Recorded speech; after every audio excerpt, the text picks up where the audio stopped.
Good morning, students.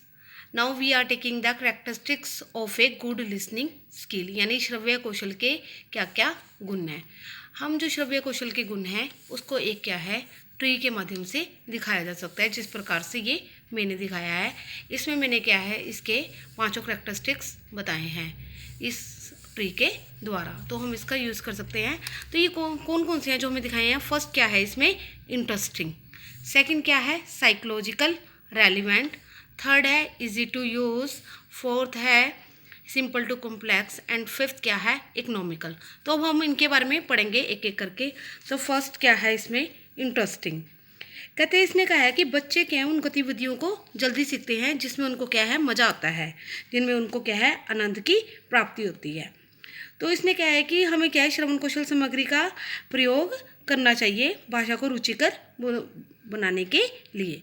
जैसे example क्या है, हम रेडियो का यूज़ कर सकते हैं जिससे क्या है बच्चे क्या है आराम से बैठकर सुन सकते हैं। हम उन्हें कोई कहानी सुना सकते हैं, कोई पोएम सुना सकते हैं या चुटकुले सुनाए जा सकते हैं भाषा का विकास करने के लिए।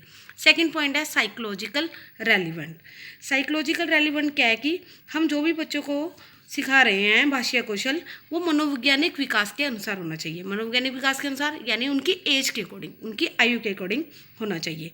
मान लो अगर बच्चा छोटा है तो उसको बच्चे को पोएम्स अच्छी लगती हैं, छोटे बच्चे को पोएम सुनने में मज़ा आता है तो उनसे पोएम सुना सकते हैं। लेकिन अगर बच्चा बड़ा है 10 से 16 साल का तो बच्चों को क्या है स्टोरीज अच्छी लगती हैं, हम बच्चों को क्या है कहानियाँ सुना सकते हैं।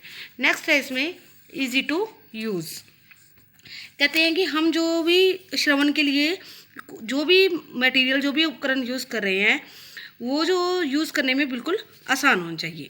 तो देखो कई बार क्या होता है कि उपकरण जो होता है बहुत ज़्यादा जटिल होता है जिससे शिक्षक को बहुत ज़्यादा परेशानी होती है। तो सबसे पहले टीचर को ट्रेनिंग ले लेनी चाहिए बताने के बारे में कि हमें इसको क्या है कैसे यूज़ करना है। जैसे कि एग्जांपल है एजुसेट, एजुसेट को कैसे यूज़ करना है, स्कूल में इसका कैसे उपयोग करना है, इसमें उपकरण कौन कौन से हैं, रिमोट का कैसे यूज़ करना है, ये सारी चीज़ें क्या हैं पता होनी चाहिए।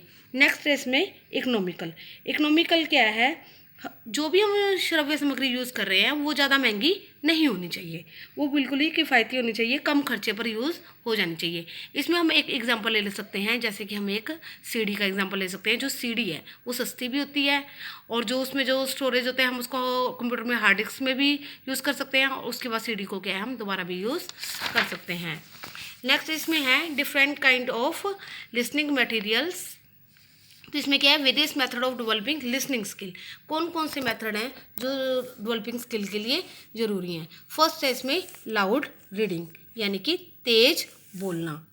देखो अध्यापक को क्या है कक्षा में क्या है तेज बोलना चाहिए और बच्चों को क्या है तेज आवाज़ में जो पाठ को पढ़ने का बताना चाहिए, कैसे सही उच्चारण करना है, क्या गति होनी चाहिए, किस प्रकार से पढ़ना है, शुद्ध उच्चारण किस प्रकार से करना है। अध्यापक को ये सब बातें क्या हैं बच्चे को बतानी चाहिए। नेक्स्ट है क्वेश्चनिंग, क्वेश्चन आंसर। इसने कहा है छात्र को जो भी पढ़ाया गया टीचरों को क्या है बार बार उसके ऊपर क्या है क्वेश्चन करनी चाहिए। अब जो क्वेश्चनिंग जो करी है उसने बच्चे ने क्या आंसर दिया उसकी बार बार जाँच की जानी चाहिए कि उसको विषय वस्तु के बारे में कितनी नॉलेज दी गई है। तो इससे क्या होगा कि बच्चे क्या है पूरे सावधान रहेंगे, टीचर ने जो पढ़ाया है उसका सही से आंसर देंगे। नेक्स्ट है इसमें स्टोरी टेलिंग। हम क्या है हम जो भी सुनते हैं तो हम क्या है हम कहानी की घटनाओं के क्या है पात्र के साथ साथ क्या है चलना शुरू हो जाते हैं। देखो हमने कहते हैं कहानियों में बहुत सारी चीज़ें ऐसी होती हैं जो रियल लाइफ से कोई भी कॉन्टैक्ट जिनका नहीं होता, लेकिन क्या है कि हम ऐसी घटनाओं को बारे में पढ़ते हैं या फिर सुनते हैं तो हम उनके क्या है इमेजिनेशन एक कल्पना हम उनके बारे में कर सकते हैं। इसने कहा है कहानी के जो चरित्र हैं वो वैसे कभी नहीं मिलते, लेकिन हम क्या है कि हम महसूस कर सकते हैं उन चरित्रों के बारे में।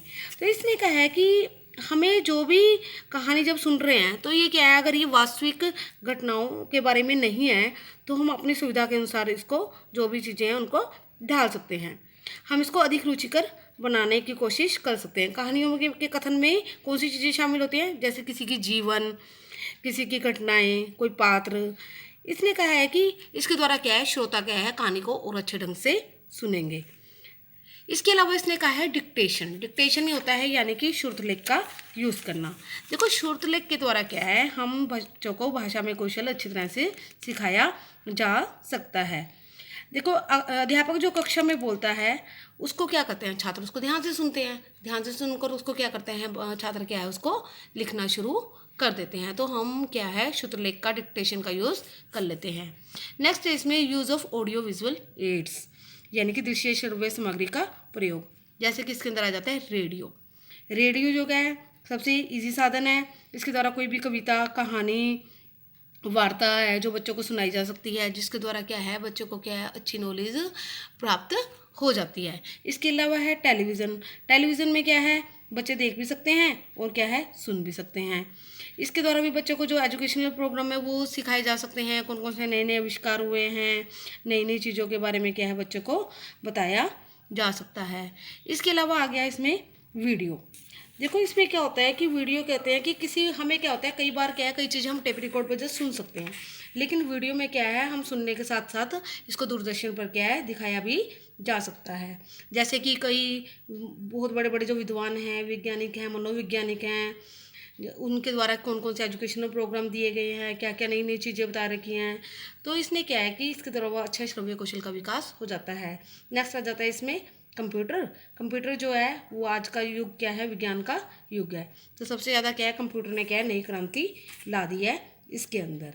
तो जो प्रतिष्ठित व्यक्ति होते हैं उनके भाषा, वार्ता आदि को क्या है हम सारा कंप्यूटर के द्वारा दिखा सकते हैं। देखो अब जो हमारी हरियाणा की गवर्नमेंट है उन्होंने क्या है हर स्कूल में क्या है कंपलसरी कर दिया है कंप्यूटर की शिक्षा देना।